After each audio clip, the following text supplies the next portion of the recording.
శ్రీ గురుభ్యో నమ. శ్రీ మహాగణాధిపతయే నమ. జనక మహారాజు అడుగుతున్నాడు, ఓ వశిష్ఠ మహాముని, మరి అంబరీషుడు ముందుగా ద్వాదశి పాలన చేశాడా, దుర్వాసుడు వచ్చాడా, అసలు ఏం జరిగింది? ఈ వృత్తాంతం మధ్యలో ఆపేశారు, వివరంగా చెప్పండి అంటే వశిష్ఠ మహాముని చెప్తున్నాడు. అంబరీషుడికి చాలా సంకట పరిస్థితి ఏర్పడింది. ఒకవైపు చూస్తే దైవ అపచారం, ఇంకోవైపు చూస్తే అతిథి అపచారం. ఏం చేయాలో అర్థం కావడం లేదు. అక్కడ అనేక మంది బ్రాహ్మణోత్తములు ఉన్నారు, పండితులు ఉన్నారు. వారిని అడిగాడు, మరి ఏం చేయమంటారు? ఒకవైపు చూస్తేనేమో ద్వాదశి ఘడియలు దాటిపోతున్నాయి, మరి రెండో వైపు చూస్తేనేమో ఆయన అతిథి వచ్చాడు, స్నానానికి వెళ్ళాడు, ఇంకా తిరిగి రాలేదు. ఆయన రాకుండా పాలన చేస్తే ఒక పాపము, ద్వాదశి ఘడియలు దాటిపోతే ఇంకో పాపము. ఏం చెయ్యాలి అంటే మరేం చెప్పారంటే, ఒకవేళ ముని కనుక వచ్చిన తర్వాత ఏదైనా శాపం ఇస్తే దాన్ని భరించడమో లేదా దాన్ని త్రిప్పుకునేటువంటి శక్తి కానీ ఉన్నది. ఇక అతను అతిథి, విష్ణు స్వరూపుడు. ఇక్కడ ద్వాదశి పాలన కనుక ద్వాదశి ఘడియల లోపల చేయకపోతే సాక్షాత్తు శ్రీ మహావిష్ణువును అవమానించినట్లు, విష్ణు అపరాధము చేసినట్లు. అక్కడ విష్ణు స్వరూపము, ఇక్కడ సాక్షాత్తు శ్రీ మహావిష్ణువు. కాబట్టి అతిథి రాకపోయినా సరే ద్వాదశి ఘడియలలోపు పాలన చేయడమే ప్రాధాన్యము అనేటువంటి ఏకాభిప్రాయానికి రావడం జరిగింది. వారేమన్నారు, ద్వాదశి పాలనలోపు తప్పకుండా ప్రసాదం స్వీకరించాలి. అయితే ఇక్కడ ఒక మధ్య మార్గం ఉన్నది. అది స్వామివారి తీర్థాలు సేవించడము, తరల భక్షణము. తీర్థం కనుక తీసుకున్నట్లుంటే ఒకవైపు ద్వాదశి ఘడియలలోపు పాలన చేసినట్లుగా ఉంటుంది, ప్రసాదం స్వీకరించినట్లుగా ఉంటుంది. రెండవ వైపు ఘన పదార్థము కాదు కాబట్టి అటు తీసుకోనటువంటి స్థితి కూడా ఉంటుంది. రెండు వైపుల అభయతారకము కాబట్టి నువ్వు స్వామివారి తీర్థాన్ని తీసుకోవయ్యా అని అక్కడ ఉన్న పండితులు చెప్పారు. సరే అని అంబరీషుడు స్వామివారి తీర్థాన్ని ఆ ఉద్ధరణతోటి 3 సార్లు చేతిలో వేసుకొని స్వీకరించాడు. ఆ స్వీకరించి ఆయన ఆచమనము ఆ ఉద్ధరణి పళ్ళని అక్కడ పెట్టాడో లేదో దుర్వాస మహాముని వచ్చాడు. రాగానే ఆయనకు అర్థమైంది, తాను రాకముందే అంబరీషుడు ద్వాదశి పాలన చేశాడు. అంతే, కోపము పెరిగిపోయింది, కళ్ళు ఎర్రబారినాయి, ఈ బుగ్గలు కూడా బాగా ఎర్రగా అయిపోయాయి, పటపట పళ్ళు కొరుకుతున్నాడు.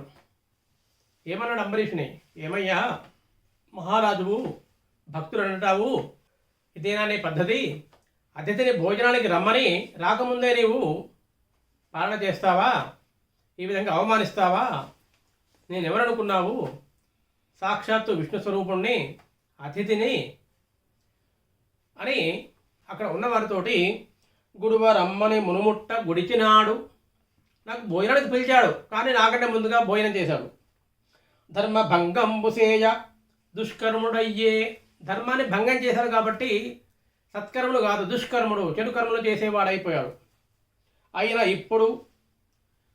ఇప్పుడు చూపేద అన్ని దిశలను నేను కోపింపమాన్పువాడెవ్వడను ఇలా చూపిస్తా. నా కోపం ఏంటి? నేను కోపిస్తే, నా కోపం వస్తే, నేను శాపం పెడితే అసలు ఎవడు చూస్తాడు, ఎవడి తరం అవుతుంది అని ఆ దుర్వాస మహాముని పెడ పండ్లు గీకుచును భీకరుడై కనుగ్రేవ నిప్పుకల్ పొట రాలగండమును పొంగ మునేంద్రుడు హుంకరించుచున్ జట మొదలంటగా పెరిగి చక్కన దానమకృత్య నాయుధోత్కట వలమాన హస్తయుతగా నునరించనయించె రాజు పైనన్. తన జటాజుటముల నుంచి ఒక 4 వెంట్రుకలు పీకి నేలవికేసి కొట్టాట. ఒక్కసారిగా ఒక కృత్య అనే ఆకారం బయలుదేరింది. ఆ కృత్య ఆ శూలాన్ని చేతిలో పట్టుకొని నేల కుంగిపోయేటట్లుగా కాళ్ళతో తొక్కుతూ నాట్యం చేస్తూ ఆ శూలాన్ని తీసుకొని అంబరీషుని పైకి దూకింది. ఇక్కడ అంబరీషునేమో చాలా బాధతో ఉన్నాడు.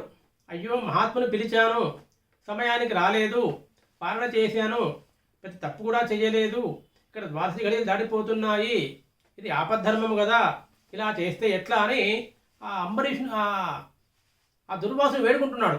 కానీ దుర్వాసుడు అది వినే స్థితిలో లేడు. అసలు అంబరీషుని మారడం లెక్క చేసే స్థితిలో లేడు, ఆయన ప్రార్థన మన్నించే స్థితిలో లేడు. దుర్వాసుని దారి దుర్వాసుడిదే. ఆ కోపంతో కృత్యను సృష్టించగానే ఆ కృత్య అంబరీషుని మీదకి దూకింది. ఇదంతా కూడా అంబరీషుడు గమనించడం లేదు.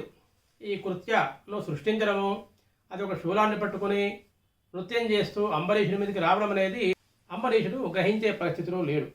ఆ విధంగా కృత్య అంబరీషుడి మీదకి లంఘించే సమయానికి నిప్పులు జరుగుతున్నటువంటి ఒక సుదర్శన చక్రము, శ్రీ మహావిష్ణువు చక్రం వచ్చేసి కృత్యను సంహరించింది. ఆ కృత్య తల తెగి నేల మీద పడింది. ఇక ఆ సుదర్శన చక్రము దుర్వాసుని వెంట పడింది. దుర్వాసుడు సుదర్శన చక్రాన్ని తప్పించుకోవడానికి పరిగెడుతున్నాడు. ఆ దుర్వాసుని సుదర్శన చక్రం తరుముతూ ఉంది. ఎలా తరుముతుందట అంటే భువిదూరు, భూమి లోపలికి వెళ్ళాడు దుర్వాసుడు. ఆ చక్రం కూడా ఆయన వెంట వెళ్ళింది. అద్భిస్వరన్ అబ్దుల్ సొచ్చు, సముద్రంలోకి వెళ్ళాడు, అది సముద్రంలో వెళ్ళింది. ఉద్వేగై దివిబ్రాకు, ఆకాశంలోకి ఎగిరిపోయాడు, ఇది కూడా ఆకాశంలోకి ఎగిరిపోయింది. దిక్కులంబోవ దిగ్విధులంబోవు, తూర్పు దిక్కు పరిగెత్తాడు, ఆయన వెంట పడింది సుదర్శన చక్రము. దక్షిణ దిక్కు పరిగెత్తాడు, ఆయన వెంట పడింది. పడమర దిక్కు పరిగెత్తాడు, ఆయన వెంట పడింది. ఉత్తర దిక్కు పరిగెత్తాడు, ఆయన వెంట పడింది. ఈ విధంగా ఆ సుదర్శన చక్రం నిప్పులు చెరుగుతూ దుర్వాసుడు ఎక్కడ పోయినా సరే ఆయన వెంట పడుతుంది. దుర్వాసుడు పరిగెడుతూ ఉన్నాడు, చక్రం ఆయన వెంట పడుతూ ఉంది. చక్రాన్ని తెప్పించుకుని దుర్వాసుడు పరుగులు తీస్తూ ఆయాసపడుతూ రుప్పుపడుతూ వెనకకు చూస్తూ పరిగెత్తున్నాడు. ఇలా జరిగింది. ఇక ఏం చేయాలి? చక్కగా దుర్వాస మహాముని సత్యలోకానికి వెళ్ళాడు. బ్రహ్మదేవుడు సరస్వతీదేవి వారిద్దరూ ఆ కమలం మీద కూర్చున్నారు. వెళ్ళి ఆ బ్రహ్మదేవుని ప్రార్థించాడు. బ్రహ్మదేవ, అమ్మ సరస్వతి, సుదర్శన చక్రం తరుముకుంటూ వస్తున్న రక్షించండి అన్నాడు. వారు ఆ సుదర్శన చక్రాన్ని మలిపేయటువంటి, దాన్ని ఆపేటువంటి శక్తి మాకు లేదయ్యా, వెళ్ళవయ్యా అన్నారు. అక్కడి నుంచి కైలాసానికి వెళ్ళాడు దుర్వాసుడు. అక్కడ పరమేశ్వరుడు పార్వతీదేవి ఉన్నారు కైలాసంలో. వారి దగ్గరికి వెళ్ళి, మహాదేవ శంభో శంకర, సుదర్శన చక్రం నన్ను వెంబడిస్తూ ఉంది, ఆ చక్రం నుంచి నన్ను ఎలాగైనా రక్షించండి అన్నారు. లేదు, ఆ శ్రీ మహావిష్ణువు చక్రం నుంచి రక్షించేటువంటి శక్తి మాకు లేదు, వెళ్ళవయ్యా. ఎవరైతే చక్రాన్ని ప్రయోగించారో వెళ్ళి ఆ శ్రీ మహావిష్ణువు కాళ్ళ మీదనే పడు, అప్పుడు ఆయనే దాన్ని ఉపసంహరిస్తాడు. ఆయన తప్ప ఎవరూ కూడా ఆ సుదర్శన చక్రాన్ని ఆపేటువంటి శక్తి కలిగిన వాళ్ళు లేరు అని పరమేశ్వరుడు చెప్పగా, దుర్వాసుడు సరాసరి వైకుంఠానికి ప్రయాణమై వెళుతున్నాడు.